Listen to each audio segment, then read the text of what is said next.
of wrestling, strength isn't just measured by muscle, but by endurance, agility, and the will to power through. Picture the titans of the ring, dashing with ferocity, their every step shaking the ground beneath them. They're not just athletes, they're warriors in a modern-day coliseum, engaging in an eternal dance of tactics and sheer might. Running the ropes isn't just about speed, it's a game of strategy, a test of fortitude. Picture the electricity that fills the air as they bounce back, ready to make their move. It's a dance, a performance, a battle. In wrestling, every moment counts. Every step, every bounce, every breath is part of something bigger. It's not just a sport, it's a spectacle. It's a world where heroes are made, where legends are born. This is the world of wrestling. This is Running the Ropes.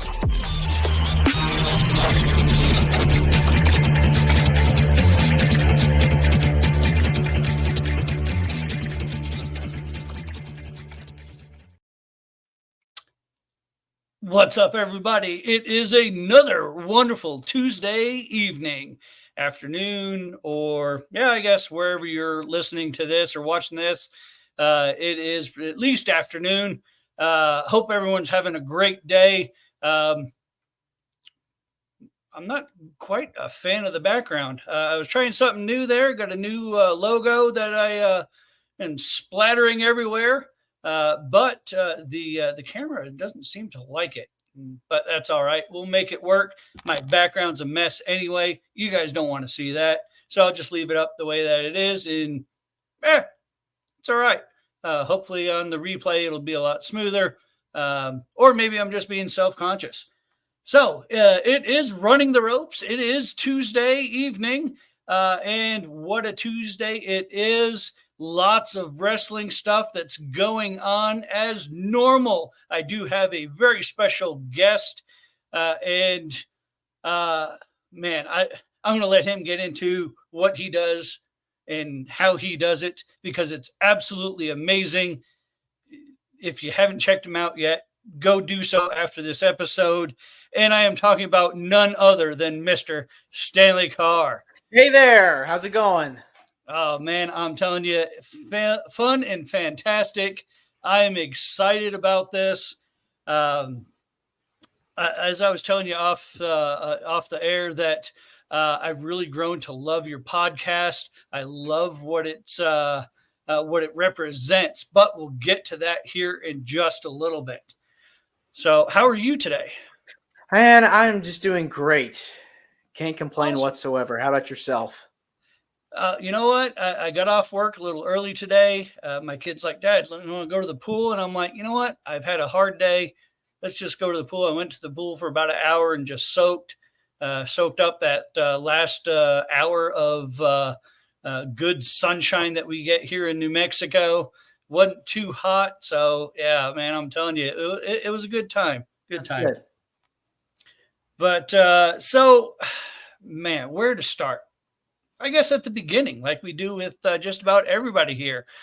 I know that you have a wrestling podcast, and every podcast, every person that does something with the wrestling business has an intro story.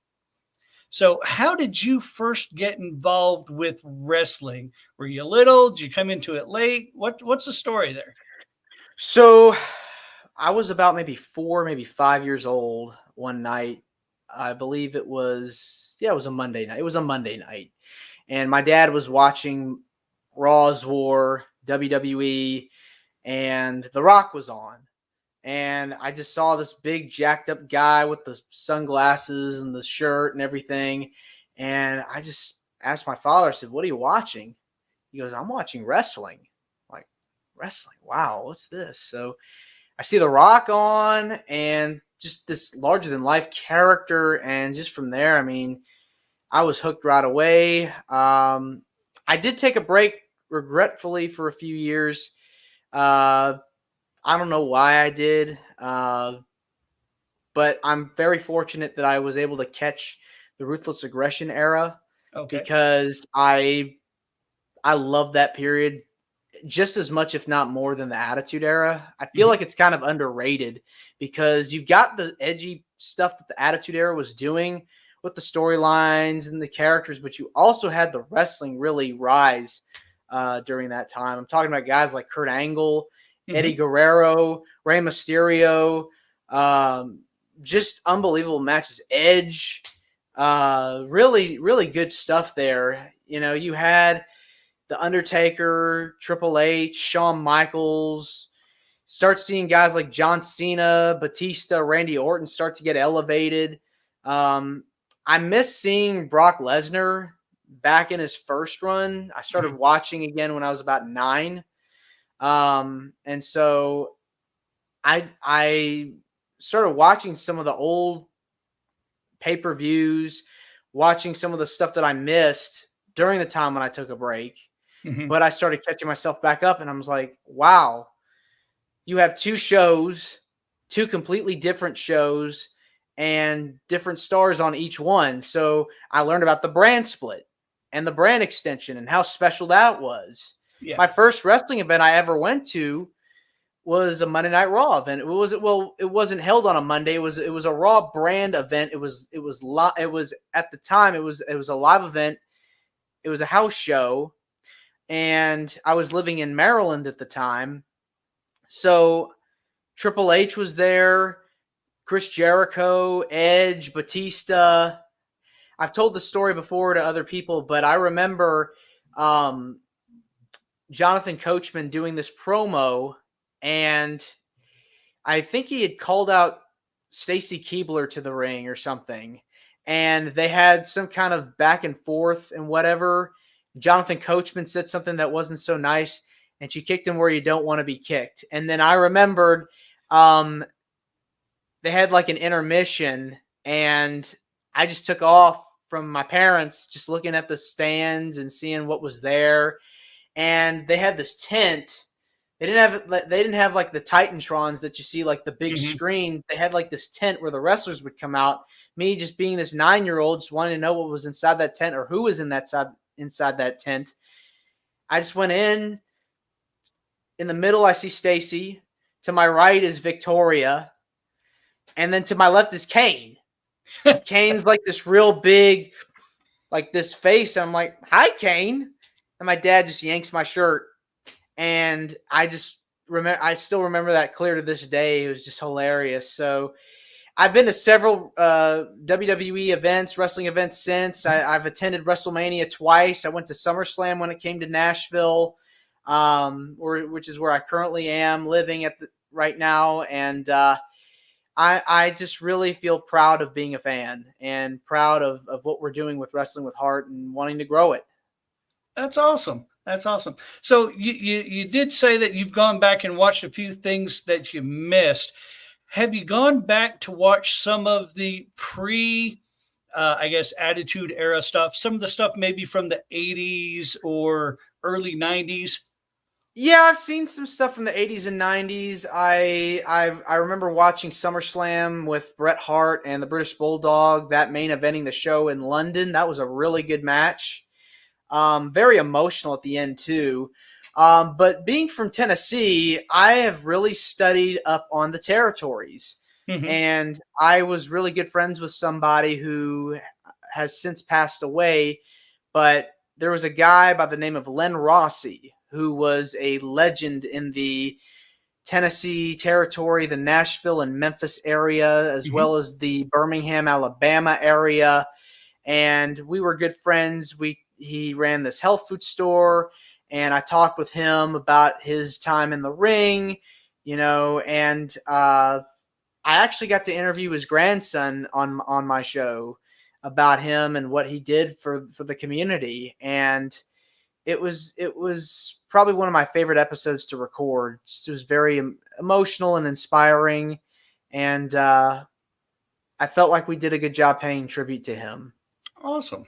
Awesome. That's awesome. Um, So growing up, did you have, I know you said that The Rock was the first person that caught your eye. Did you have a favorite wrestler that you followed no matter what, whether it's face or heel but anytime that they were on, you had to watch? Well, The Rock has always been my favorite, like number one. He's always been my favorite. Just larger than life, like I said earlier. Just charisma, character, funny promos. But I also like guys like Eddie Guerrero. Just also a character, and no matter if he was a babyface or a heel, like he played to the crowd. I really loved seeing his work, and when he passed away, I was very, very devastated. And I remember like hearing the news, how emotional it was. That was like my first ever wrestling death that I ever heard about. Hmm. And it's crazy because I remember watching his match with Mr. Kennedy just a couple of days before he had passed away. And it was just like, it was a shock because I remember there were plans for him to win the world title just a few days after he had passed. So, he was another one of my favorites growing up. And Kurt Angle, got to meet him at WrestleCon. Another one of my favorites. I think his comedy was just really good. Like in addition, I feel like another guy that we knew how really good he was as a wrestler, but when he was just so good at being able to do the skits and stuff with Austin and with Vince and just several of the guys that were there. I like a lot of the guys that are able to be serious, but also be able to be funny too. I think that's what, to me, that's like the total package when you think about professional wrestling. It's not just the in-ring stuff. It's outside of the ring with the humor, personality. I mean, the charisma, I feel like, is just a big part of it. Yeah. That's reminds me a lot of like Mick Foley as well. I don't know if you've had a chance to meet him yet, but I have, yeah. It's such a generous person with his time, very inquisitive about you as a person. I've caught him a couple of times outside of like an autograph session, so got to actually just talk with him a little bit. And if you show any sort of interest in writing, oh, he'll talk your ear off. And it's absolutely amazing. I pitched a couple of ideas with him for books that was like, oh, I have the, just keep writing, write it. And so, but talk about just off the cuff funny and so charismatic. You want to be in his presence and just listen to him talk. Yes. It's so cool. Angle, again, another one that would just sit there and say, hey, what if we tried this? And would go out and do it, knock it out of the park. It's so awesome. So you mentioned that you've been to a lot of live events there. And you mentioned one that you had where you ended up backstage. Do you go to many like indie shows that are, because I know that in your area there's tons of independents. Yeah, I've been to several indie shows, and what I like about it is you get to actually meet the people before the event. It's like a mini convention in itself. It's very intimate. I've met Terry Runnels there and Teddy Long there. Trying to think of any. If I've met it, I've seen Gangrel wrestle at an indie show. MVP, Buff Bagwell. It really creates a very interesting experience, a fun experience. But there really isn't anything like going to a WrestleMania or a big event where the fireworks are and just seeing, being in a sold out arena full of people, from across the world. I mean, that's like the ultimate event to go to. But I have been to few indie events, yes. So I know that they they have WrestleMania in Vegas.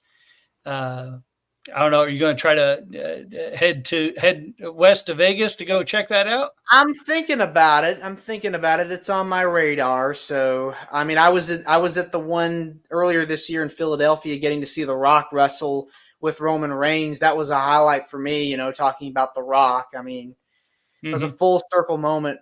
Getting to see him live. I got to see Austin wrestle as well against Kevin Owens a couple of years before. Oh, okay. Yeah. So that was another highlight for me. So, we'll see. I mean, I'm thinking about it, planning on it. So I'm definitely going to be appearing at this event called WrestleCade in November in Winston-Salem, North Carolina. I was there last year, so Okay. I'm planning on going back this year. So trying to get out there more, do some appearances, trying to get the word out, Well, that's cool. That's awesome. It is, and I know that you mentioned that ruthless aggression is your favorite era. What do you think about wrestling now, as far as where it is and where it could be compared to, I don't know, say 5 years ago? What are your thoughts on the current edition of wrestling? Well, I think the cool thing about wrestling now is that it's more accessible. You got a lot of different promotions. A lot of TV networks are wanting wrestling. They're wanting to pick it up. And you've got wrestling on your phone, on different apps. You can go online, look up a wrestling promotion, and just watch the latest episode for the week. I mean, that was unheard of 20 years ago. We only had like one or two companies. And I think WWE is doing really well. AEW is doing really well. TNA has seen a resurgence in the last couple of years, and they're doing really good too. So I think it's a great time to be a fan, and I hope that this momentum continues. I hope this lasts longer than just a couple of years. Yeah, yeah, and I think you're right. I think it will. We definitely, and I don't know if it was just an overkill. A few years ago, there was a lot. So you had TNA, you had WWE. They had just finished really the WCW stuff. You had Billy Corgan's NWA, yeah, that was really trying to get up and do stuff. Ring of Honor was around, but again, it wasn't really accessible, and so it was just basically for just on TV. You had WWE, and I think they went from that PG plus PG-13 plus era down to that, made that switch to PG, and I think a lot of people dropped off from there. But it was just, we almost had that feeling of, oh, you're a wrestling nerd, and it's like now it's cool again to watch wrestling, to be a fan, to go to shows, and and now that you had the older people, which I'm one of them, in that older demographic, that have come back to it now because, yay, finally, we could talk about it around the water cooler. Exactly. I think another thing too, and I said this on another podcast, there's this stigma that pro wrestling is only for children, only for kids. And yes, I believe kids are a big part of that demographic, with the action figures and the video games and all that stuff. But I feel like pro wrestling can appeal to so many people. And I kind of hate when that kind of gets thrown around, because I think that so many, if you go to movies, it's not real, but it's a story. You're believing in something, and I feel like wrestling can resonate with so many people than just, one demographic. So I think that wrestling expanding to be more, edgy again and appeal to the young adults and the teenagers and the older people. I think that means a lot. Mhm. Yeah. And you said something there that kind of perked my ears up. And I was telling you off the air that I'm a Star Wars fan, Hmm. and um, I think one of the biggest stigmas that wrestling still has, and I'll tie into the Star Wars bit. My mind goes in lots of different circles, so Hmm. but just Hmm. bear with me. There's a Hmm. point. Um, One of the biggest obstacles of wrestling that people that aren't in the know is wrestling's fake. Hmm. And I hate that term with a passion. It is like the worst thing that you could say to someone in the wrestling business. Is it predetermined? Yes, absolutely. Sure. Are they putting their life on the line for our entertainment? Absolutely. Every time that they go out there, they can get hurt, sometimes seriously. Like you were talking about, some people that had passed away in wrestling, like Owen Hart. I Hmm. remember I was watching that one live when that happened. It's just, I mean, D'Lo Brown, just an Draws. errant move, draws. There's so many that have gotten hurt in just for the sake of entertaining us.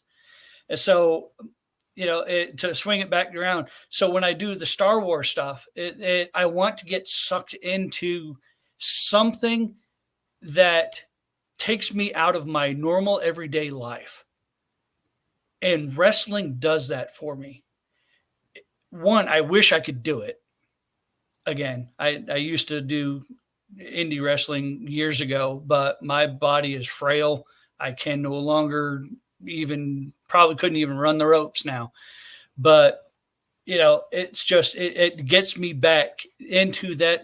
I'm a kid again. I get to escape for a few hours a week and invest in something. The storylines pull me in, make me want to watch the wrestling. It's so amazing. Even like I said, Star Wars. It's just, yes, it's fake, but Star Wars had a magic way back then that is just absolutely. It was out of this world. It sucked me in, and now it seems like every time that you look around and get a new show, there's a modern twist on it. And it's not getting me that escapism. It's just okay, it's Star Wars, but it's more like real life now Star Wars. And it pulls me out completely. I'd rather just give me my wrestling now. Yeah. But so one, thanks for letting us get a glimpse behind you as a person Yeah. and your wrestling fandom. One of the main reasons why I wanted to have you on is you also have a podcast. So tell us a little bit about Wrestling with Heart. So I come from a radio background. As I told you before we got started, I work for a couple of radio stations in the Middle Tennessee area, and then I do one show on a community local low power FM radio station in the Nashville area as well. But I work for a college station during the week, and my boss was teaching a podcasting class, and so this was the first time she was doing it, and I was like, you know what? I'd like to do this. I'd like to know about this because it's a big thing. And so I had just gone to SummerSlam, and I'd gone to WrestleMania in Dallas when Austin was wrestling. And so I was like, you know what? I'm doing the music stuff. This would be a great time to do a wrestling podcast.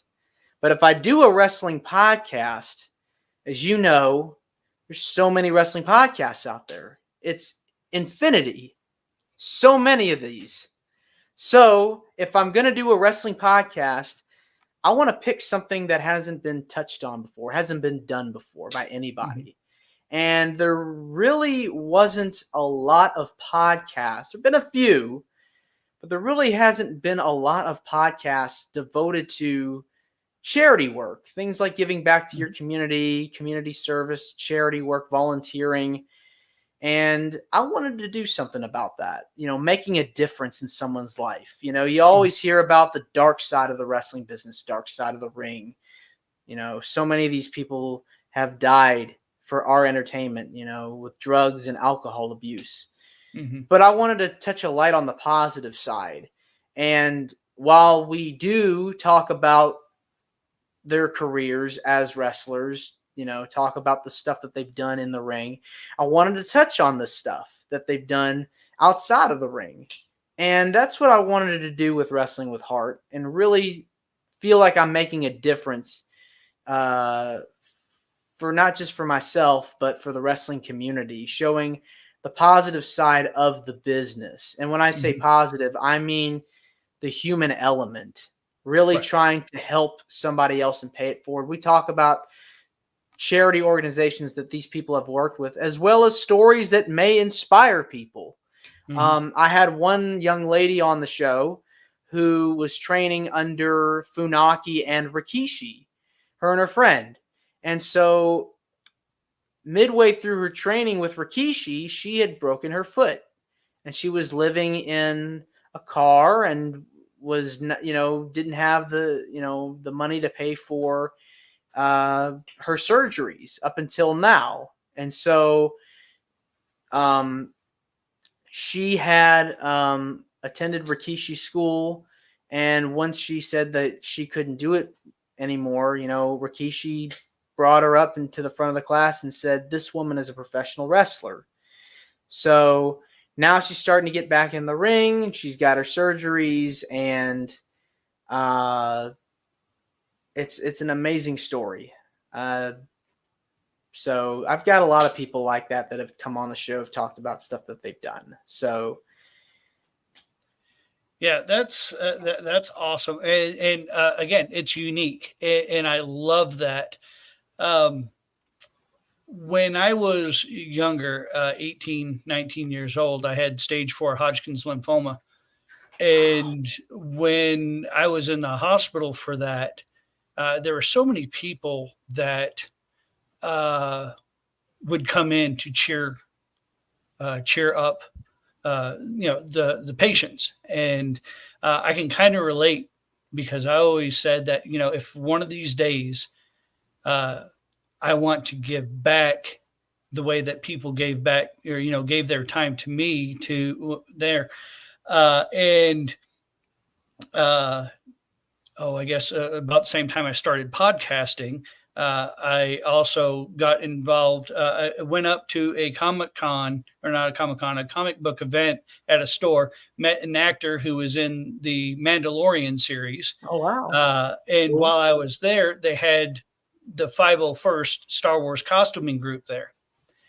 And I was like, that's awesome. I love Star Wars. What do you guys do? What are you about? Do you just, And so they told me about the charity work that they do and how they give back. And I'm like, how do I do that? And so now, after all those years, took me 3 years to build my suit, but I now am an official 501st member, and I get to go to different places and put smiles on people's faces. Last year, after having surgery to remove a tumor in my head over here, they asked me, "It's like, did you bring your suit with you?" And I'm like, "Yes, I did." And they're like, "Would you come through and walk through?" And I'm like, "Yeah, absolutely." So I had to. It was crazy, because I had the tubes and stuff from all my surgery, and I had to put my helmet on precariously, but I managed to get it on. And there was one teenager that was there, and they told me before we got to his door, they're like, "This kid, he doesn't leave his bed. He's down. He doesn't want to visit with anybody, but we'll knock and see." And they knocked on the door and opened it and said, "Hey, we have a Star Wars character that's here. Would you like to meet him?"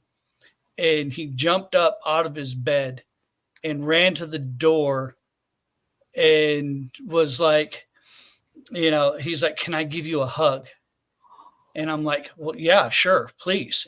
So he gave me a hug and he's like, "You just made my year."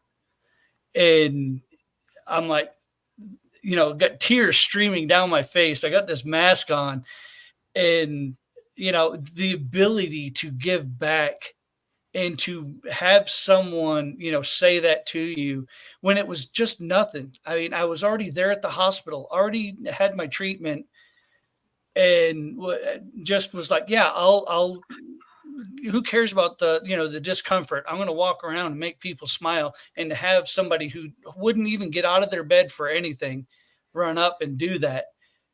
My heart, grew 7 sizes that day, and Wow.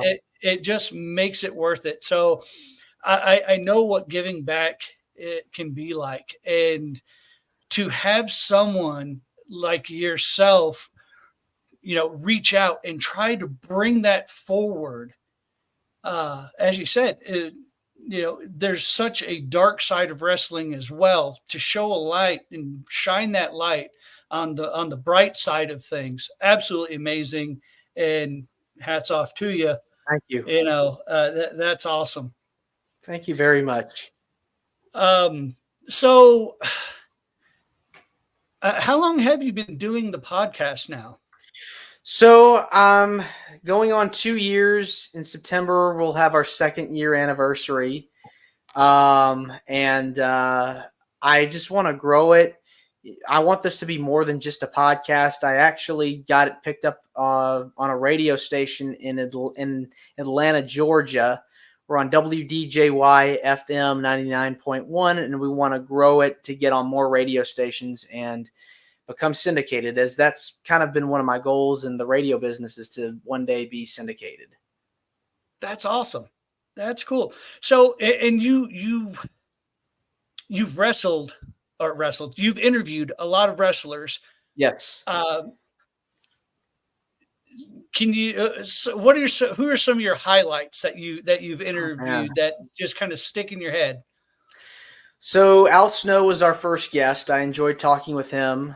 And I later interviewed guys like the Blue Meanie, Elijah Burke, Stevie Ray, Terry Runnels, Buff Bagwell, Kelly was one of our most recent interviews. SoCal Val, Victoria, Candice Michelle, Kid Cash, Just Incredible, Devon Dudley, just a who's who of people that I've interviewed. That's awesome. That's so cool. So did Al Snow bring head? No, unfortunately not. He said he was he had something else to do. Right? Al is a funny guy. Yes. Super funny. That will in any environment will try to break the ice and make everybody comfortable. Super awesome guy. Yes. Wow. Trying to think of I know I had all sorts of questions, and then you started naming off names, and I'm like, ooh, I could ask about that name. Oh, no. But I don't know. Has there been somebody that has like really surprised you in an interview?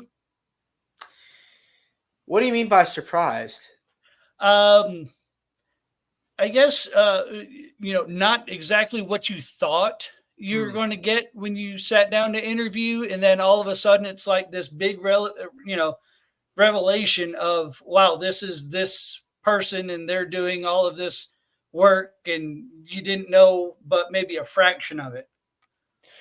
Well, I think, the more people that I've talked with, I try to get like a different shade of an interview that a lot of people haven't heard before, Mm-hmm. So I try to, like I said, I try to talk to people about their careers, but maybe we may get some nuggets that people may not have heard before. I know when I interviewed Victoria, she was telling me a story about when she wanted to attend med school before getting into wrestling, getting into the bodybuilding and all that stuff. So that was new to me. I never knew that before.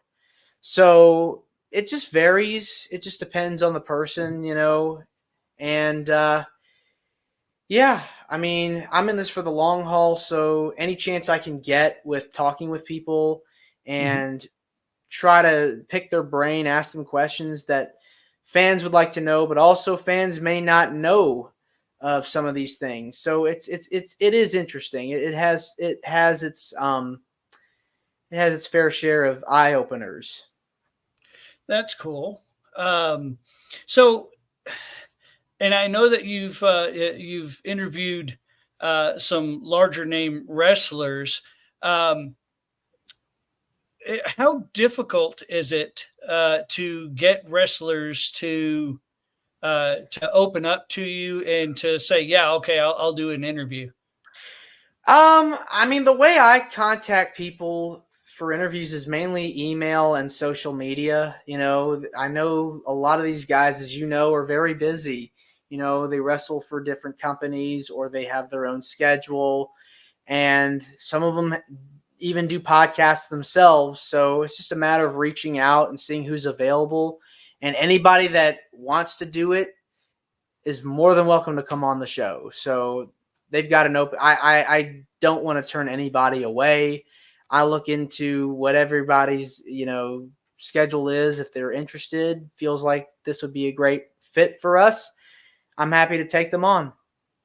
That's awesome.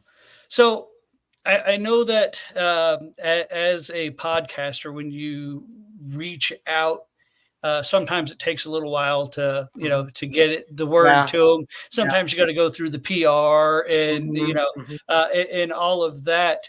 Have you had somebody that has contacted you without you contacting them and said, "Hey, I would love to do your show"? Well, I've had a lot of people from the independent scene contact me. As a matter of fact, I was interviewing somebody today that reached out to me from the independent scene. He's out in, I believe, Kansas right now in the Midwest. But um, hopefully, if this thing takes off, I'd love to hear from more people. Love to hear, especially from the bigger names. If they hear more about what we're doing. I really want this thing to take off and be more than just a podcast. Hmm. I'd like for this to be on the radio, like I said earlier.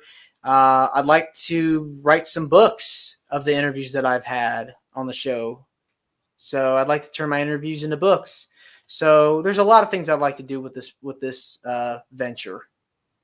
That's awesome, and that was actually going to be my next question for you. It was how far do you see this going? What other avenues can you take this? Because I know that you're going to do well as far as the radio portion of it, but where else would you like to go? So you did say books. Uh, Yes. have you started writing at all? Not yet. I'm thinking about getting like the text for my interviews from the audio to text and then just going from there. I mean, I'm at a good place where I feel like I can start doing it. So yeah, hopefully in the next couple of months I can start figuring out how to get all these things converted and go from there. And yeah, I'd love to get a book published sometime within the year. Start getting it, making it happen. That's awesome. Yeah, uh, I have a few friends that have written books, and the once it's actually on a page and then it gets published, I've seen their face just light up when they look and they get a ding and oh, someone just bought my book, and Hmm. it's like that. That's Yeah. awesome. So Yeah. incredible feeling there. I don't know. What about I don't know, TV? More of an online presence as far as um, I, Yeah. I don't know what exactly the term I'm looking for here, but because I know that you do your stuff. I've seen a lot of yours that's on YouTube, but Yes. like beyond YouTube, would you want to do like a syndicated show that's on like weekly or something Yeah. like I that? mean, I'm not saying no. I mean, I'm not ruling anything out. So we'll see. It's just, one thing at a time, one step at a time. So I mean, television could be a good avenue for it. Just have to figure out what works. We're just now getting in the radio aspect of it. So we'll see. I mean, this thing could go in many different directions. So like I said, I'm in this for the long haul, and yeah, I'd like to make this successful. Awesome. So if you could interview one person Oh man. that you have not gotten to interview yet, do you have an idea on who that would be? Oh man, there's so many people I want to interview. Just so many people, and I know it's part of it is timing, and they've gotten a slew of requests from other people to do interviews. But Kurt Angle is definitely on the top of my list. I think that would be a really good one. I have reached out to Mick Foley. That would be another good one, obviously. I mean, I'd like to interview some of the women as well. I'd like to interview some of the current talents, possibly from AEW or WWE at some point down the line, or an NWA, and especially, the indie promotions. So I'd like to get anybody that I can. It's just, time will tell, and patience is the key. I think that's the number one thing is patience, and really waiting. Like you said, I think it'd be a good thing for like the guests coming to me at some point, because that would let me know, hey, people are checking this out, people are watching. I mean, we just got over 500 subscribers on YouTube, which is amazing. So my next goal is, eventually is to get into the thousands. So once we get into the thousands, hopefully from there we can start getting into the millions and so on and so forth. So yeah, I mean, this is a big brand that I feel can make a difference and be one of the biggest wrestling podcasts in the world. That's my goal with this thing. Awesome. That's great. And after a few conversations with you, I know that you'll get there. I really do. Thank you. So before we get on to wrestling headlines and news and things like that, tell everybody where they can find your podcast. Yeah, so we're on all podcasting platforms. We're on Apple, we're on Spotify, we're on iHeart, we're on YouTube. We're always trying to get more likes and subscribers, so please hit the like button on YouTube and subscribe to Apple and Spotify, wherever you get your podcasts. And then also for social media, we're on Facebook. Just type in Wrestling with Heart with Stanley Karr. Find us there. We just surpassed 800 likes. We want to get up to 900 likes now. So please, if you haven't already, go like the page, hit the like button, share with your friends, get the word out about it. We're on X at WWHWSK. We're on Instagram at Wrestling with Heart. And we're on Threads at Wrestling with Heart. So any support, we appreciate it. We want to get the word out and grow this thing. Absolutely, yeah. And I know that you're part of, you're at least in our Facebook group for the Wrestling Society Network. So let's give a shout out to them as well. Shout out to them. Yes, Brady and the crew do a fantastic job over at Wrestling Society Network. A lot of wrestling fans, lots of wrestlers.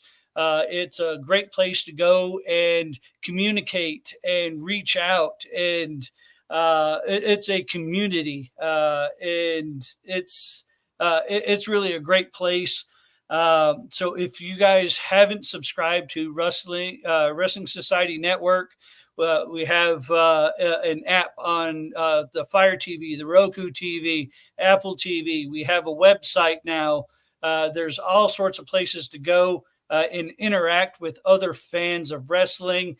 And you can also talk to amazing people like Stanley Karr here, and you get all the updates on his podcast as well.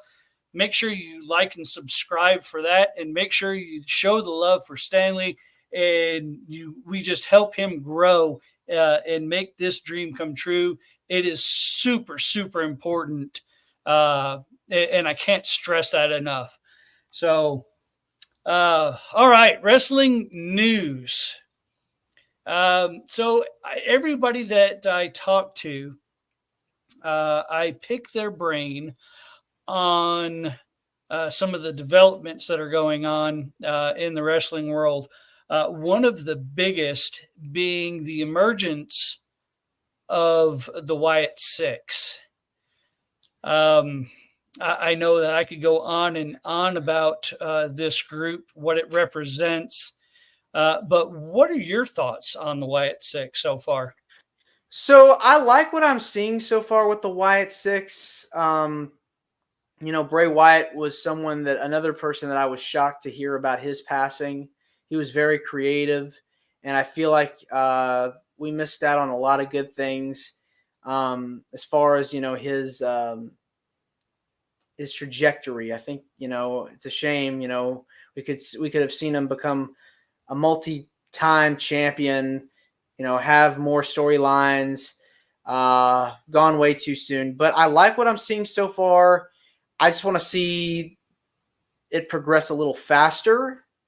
Want to see more mic work as far as the promos go with Bo Dallas and his group. I think they're doing a really good job.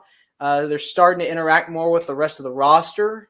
So I just think that let's start seeing them get out there a little bit more. But I mean, really. They're great. I like them.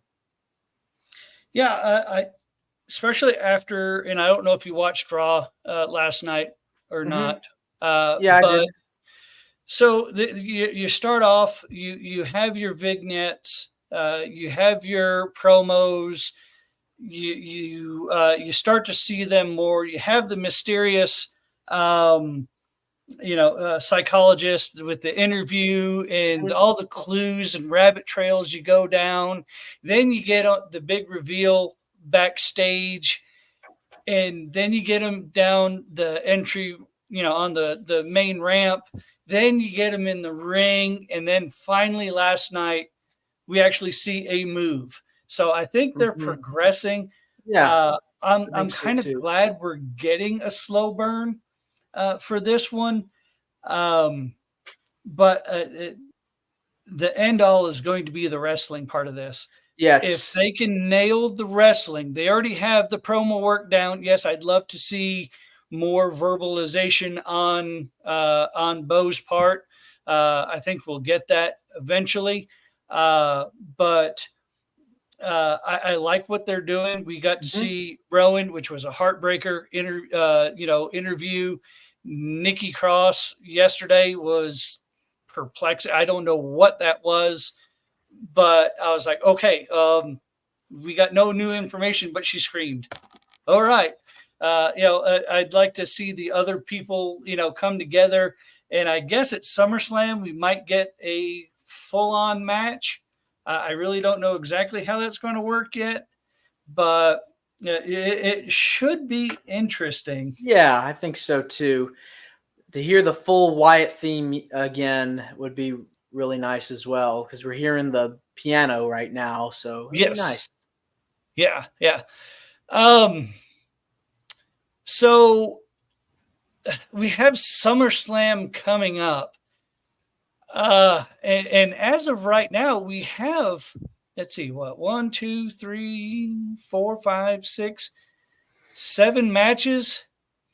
So it's already going to be a long night. Either they're going to be really short matches.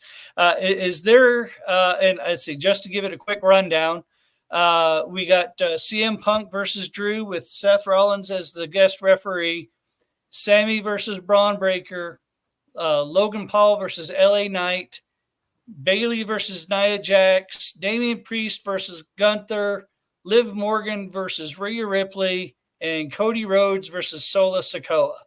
Is there anything on that card that you're like, this is a match that I cannot miss? No bathroom breaks during this one.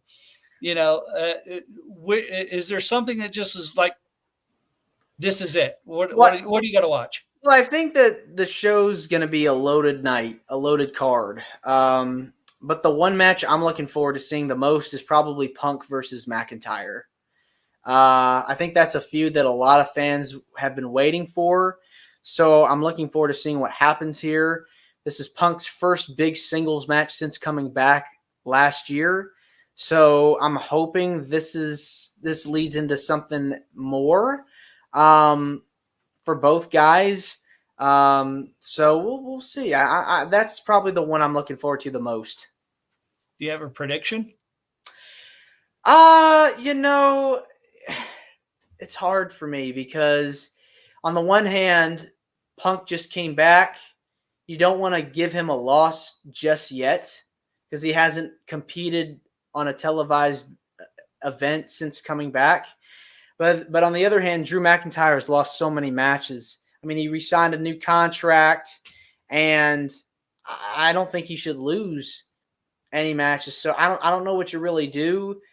I mean, it's just so hard. And then you got Seth Rollins, the referee. Does he turn at some point? Does he turn heel? Do we get a Rollins Punk program in the near future? Do we have a Punk Rollins feud coming up on the horizon, coming up soon? So it's interesting. I like it. Yeah. Yeah. Oh, I agree. It's the match that, I mean, yeah, again, a loaded card.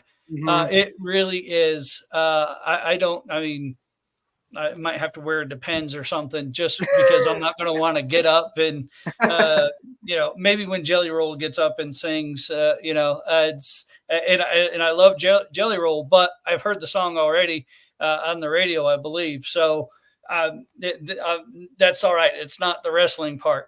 I think that we're going to get, just for my prediction on there, we'll get a McIntyre win, but it's because of Rollins, maybe fast count or something. Yeah, some to get it. We'll get a Rumble match where it's Drew versus Punk again. And I think that we're going to get a Rollins versus Punk Mania is how I see it. But I would love to see I think Drew will get the first one. Punk gets the second one, setting up the rubber match for Punk versus McIntyre 3. And then we'll go from there. Yeah, but sounds good. Why not? Why not? Yeah. I'm excited for it. I really bought into Drew's ability to tell the story outside the wrestling ring, which I thought he was going to have trouble with.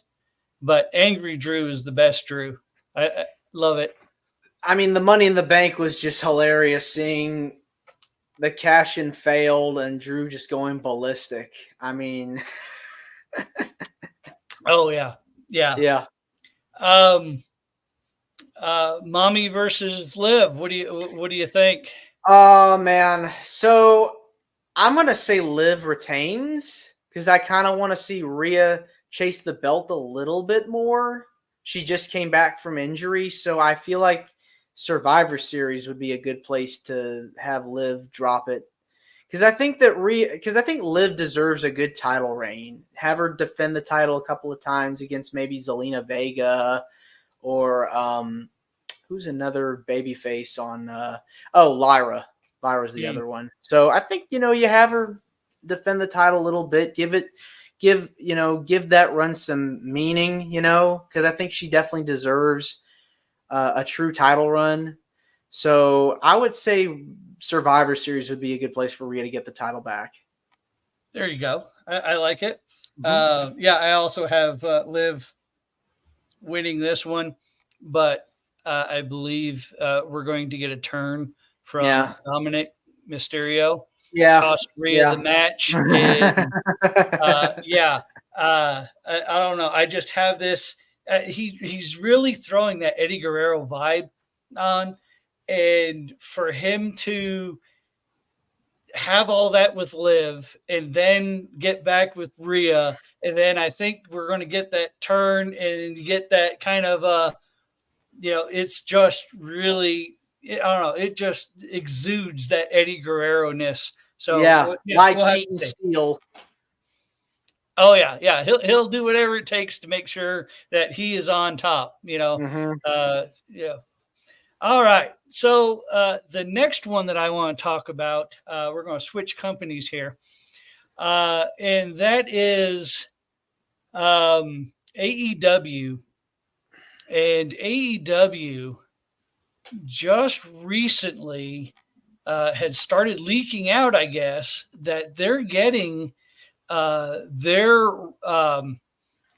media rights, I guess, agreement done with Warner Brothers. And I think that this could be a game changer here.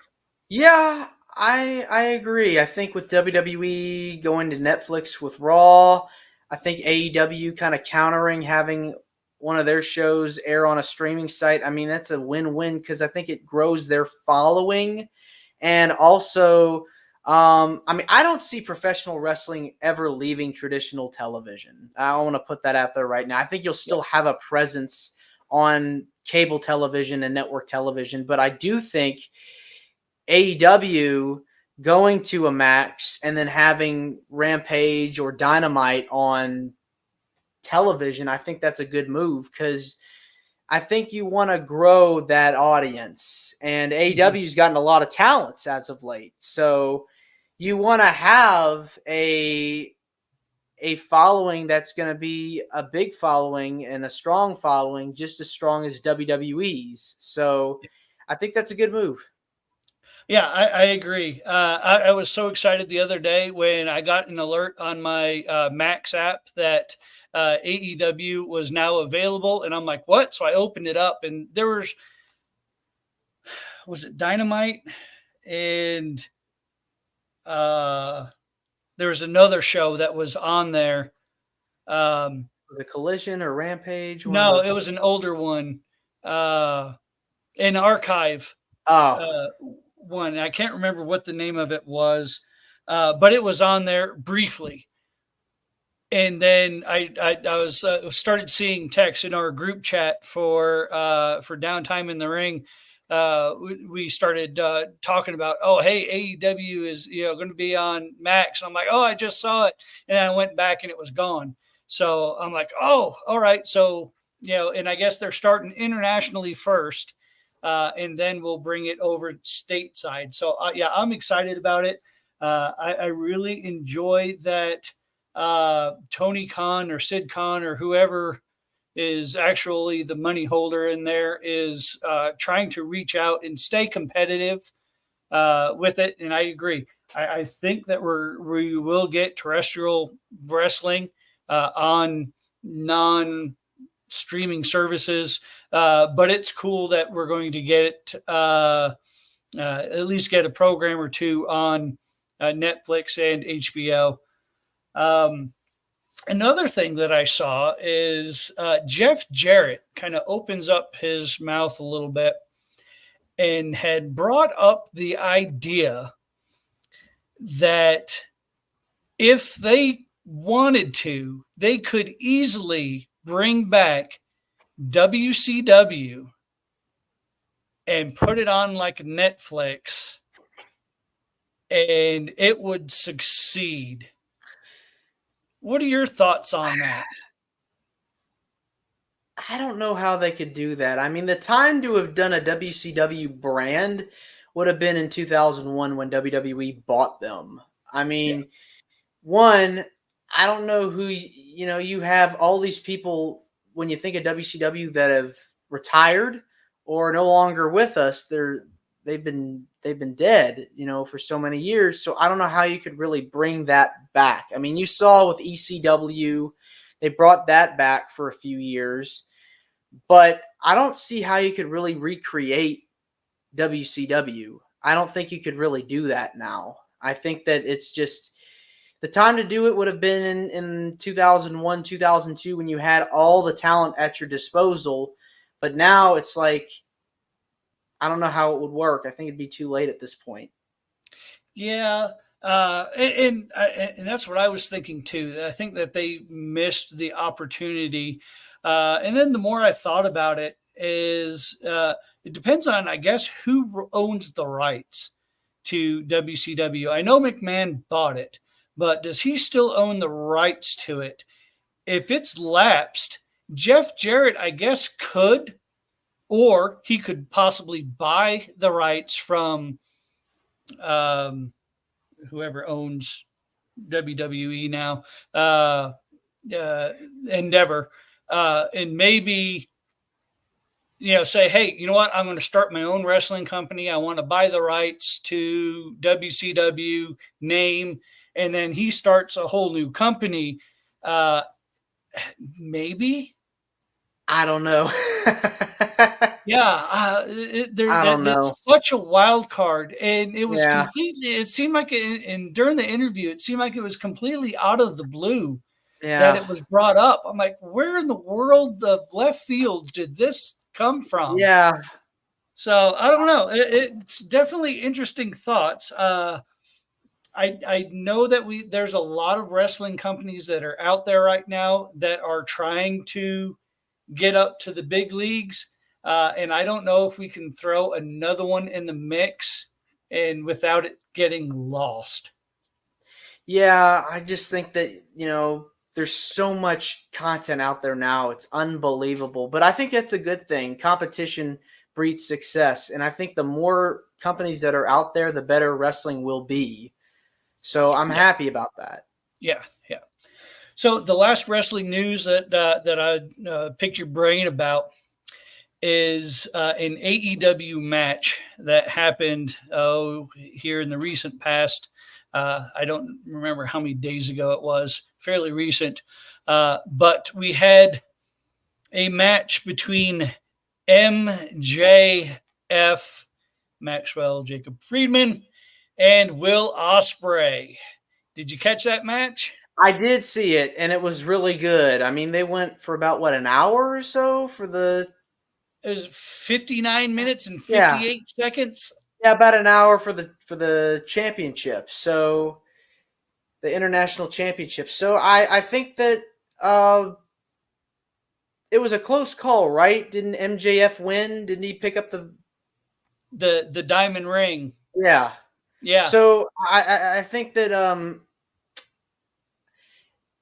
it was really good. I think that, MJF's been really good since he's been back. So I hope he stays the champ. I hope that they figure out a way to work this thing out with the title. Who actually is the title holder? So if it is MJF, I hope he keeps it for a while. Yeah, I think that they're going to. I don't think they wanted Will Ospreay to have two belts, so they took one off of him and couldn't think of a better person to hand it off to than MJF. And I think that they're going to push him and Swerve to have a lengthy program, which is amazing for AEW, because I loved what they did already. I would love to see a few more clashes for them. Mm-hmm. But I had one other question I was going to ask you before. Yes. So here, all right. So we know that there's two types of wrestling that we see on TV. We have your straight wrestling program, similar to what AEW does, that really no storylines are required. And then you have like the WWE product where storylines coexist with the wrestling to help make it all make sense. Is there a type of wrestling that you enjoy, or are you just a connoisseur of all? Do you prefer the storyline? Do you prefer just a straight wrestling, or just give it all to you? I mean, I appreciate all wrestling over the years. Like I was talking about the territories, I really am interested in that period. But as far as of all time, of course I'm going to go with the storylines. I mean, that's going to help sell the events, the premium live events, and the show the following week. I mean, that's, to me, that's what's going to get the crowd interested. Mm-hmm. Yeah, I agree. But I had it on my notes and I was like, oh, I missed a question. Wanted to get it in there to you. So, but hey, Stanley, I really appreciate you coming on with me. Yeah. Thank you for having Everybody, me. go check out Wrestling with Heart. Amazing show. Absolutely amazing. You're doing amazing work. I can't wait to see where you're going to take this. Thank you. It was a pleasure to be on your show. Absolutely. Yeah. Yeah. So yeah, everybody go follow Wrestling with Heart. Give them a like, give them a subscribe, follow what they're doing. And until next week, folks, have a great week. We'll talk to you next time.